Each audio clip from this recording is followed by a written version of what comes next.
He's growing fine, just perfect. I love that you keep saying he, by the way. Oh yeah, I don't know why I actually say that.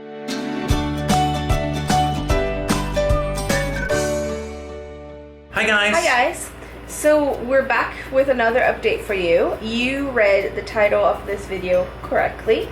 We did go back to the ER last Friday, the day that we recorded our last video. We did mention in that video that I had some spotting again that same day, and it wasn't worrisome spotting at all, but we decided to go to the ER even though the blood flow really didn't increase. Like, it didn't, you know, get to the point that was like red blood like it happened the time before that one. Yeah, this trip was more about peace of mind. Yeah. Because this happened on a Friday. Right. And that was exactly it. Like, yeah, we've experienced having to go into the hospital on a weekend. Yeah. And it's complicated. You know, no matter where you live, it's complicated because services are limited, and the last time we got shuffled around a lot, and I guess it wasn't a lot better as far as that was concerned this time around. We still had to go to a hospital and then another one to get an ultrasound, and then that was that. But still, it was a lot easier tackling this on a Friday,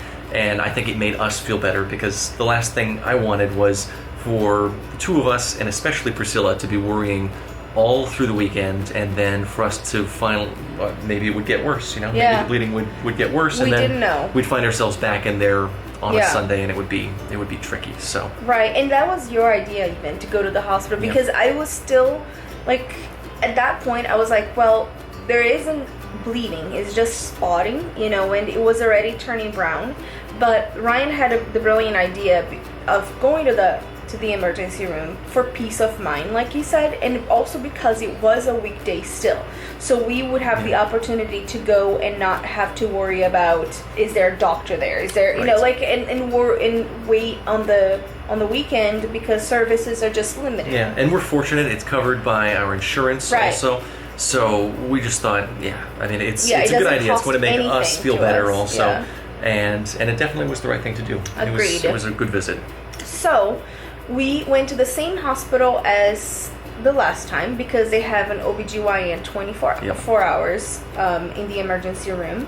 And we, you know, registered. The same thing that happened that this time though was just Ryan and I were more confident of, you know, to go by ourselves. We didn't need somebody else, so Ryan drove. They registered us, or me, and we waited for the OBGYN to see me. And as we were waiting, this time, guys, this is how perfect the universe is and how things happen for a reason, for real. And we do believe this.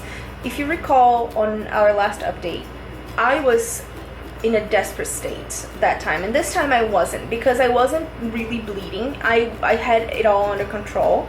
Obviously I was worried, but I wasn't crying and I wasn't desperate. But sitting in front of us, there was a girl who was alone and she was crying so much. Yeah. And I felt compelled to, you know, to talk to her because I saw that she was alone. And I asked if she was in pain. I asked if she had somebody with her. And she did tell me that her husband was coming from work. But she was 14 weeks pregnant and she was having cramps. And she had already lost 2 babies before this one. So she was very, very afraid.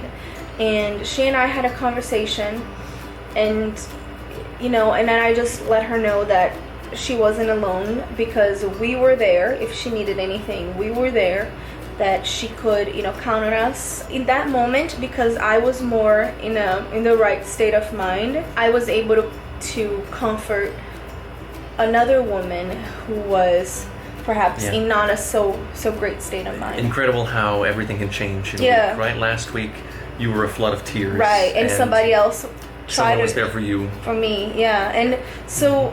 Pay it forward, I guess that's the message, you know, and that was a special moment because I was able to pay it forward in that moment, and everything was fine with her. So she you know, she had cramps, but her baby was fine. They were able to hear the heartbeat, and it was a boy, she told me. Yeah, the relief on her face when she came out of that appointment. And her husband eventually came and, you know, met her, and everything was fine for her. So I was very, very glad for her and for the opportunity again. So then we went in, or finally, after her, actually, it was my turn. the doctor saw me, and he was a character, that doctor. He was animated. Yeah. He wasn't my favorite doctor that No. we've seen, but we did learn something from him Right. about progesterone and all. It was good to talk to him. So the first advice that he gave me was to actually increase the progesterone dosage, because I was taking a 200 milligrams capsule of progesterone before going to bed every night. He told me that I actually should be tripling that dosage. Yeah. I should be taking one in the morning, one in the afternoon, and one at night. And I thought that was very interesting. And he said, you were having some bleeding, and it's better to be safe than sorry. So you've been taking this progesterone, and it's not going to harm the baby if you take a higher dosage. It is just better that you take a higher dosage, especially because of my history of PCOS and low progesterone anyways. We sort of found this strange too, because not so long ago, we thought that progesterone was, obviously the reason for this irritation, perhaps the vaginal cause of some of this bleeding also. The vaginal application of the progesterone. Right. Which still can be, because after talking to my nurse and our doctor, I did tell her that the emergency room doctor had recommended that I increase the dosage, but also I asked her, like so many of you recommended, if I should be taking it orally instead of vaginally. And she was like, yes, take it orally, because that could be irritation, but you shouldn't be stopping or decreasing the dosage. Also, another thing that I learned is that when you take progesterone vaginally, it is easier for the body to absorb it. And this is why it is recommended for pregnant women to take progesterone vaginally, but orally is fine as well. The capsules that I take with Progestan that I already showed you guys in another video, they can be taken either vaginally or orally, so they can go both ways. So I just changed the application today. I started taking it orally. Now I'm taking 3 capsules. I'm taking a 600 milligrams dosage a day, which is hopefully going to solve the issue, because if the issue is that I'm not having enough progesterone supplement, great, I increased it. But if the issue is that I'm getting irritation from the progesterone from me directly applied close to the cervix, right, great, that issue we just could switched be it resolved. around. Exactly. Yeah. So whatever, we are doing our best, and then we have an appointment with our doctor coming up this Thursday, where he's going to examine me, and we're gonna try and hope to get some answers from it. The good news though is that the baby is once again fine. We did get an ultrasound last Friday, and he was measuring perfectly. His heart rate was at 148, so it's increasing. That continues to rise, it's which is awesome. We get to see the little heartbeat again. Yeah. Oh, I have the ultrasounds. Let me grab it. Okay. Hold on. Time out, guys. Okay. So this is our latest ultrasound. Let me open here for you guys to see. This is the heartbeat right here. Yeah. And he was measuring perfect.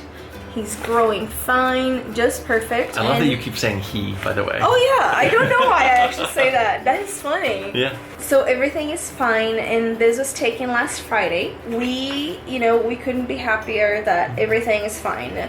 We just have to figure out where the source of bleeding is. Right. We do believe, and the doctor as well, our doctor believes that it's something related to my cervix, whether the cervix is irritated, whether it is, something is like going on. So, the bleeding is coming from the vaginal canal, because it starts and it stops pretty much immediately.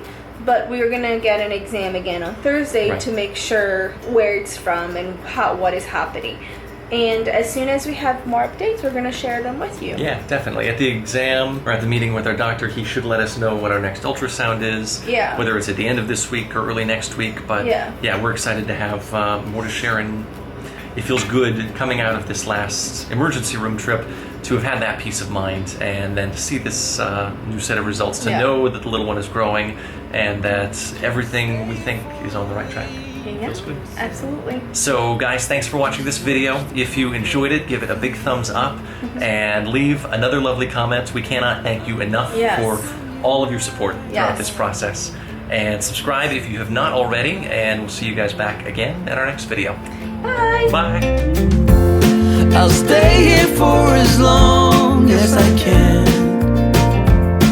through the storms and through the calm. When you smile at me, I slowly began to realize that you are the one.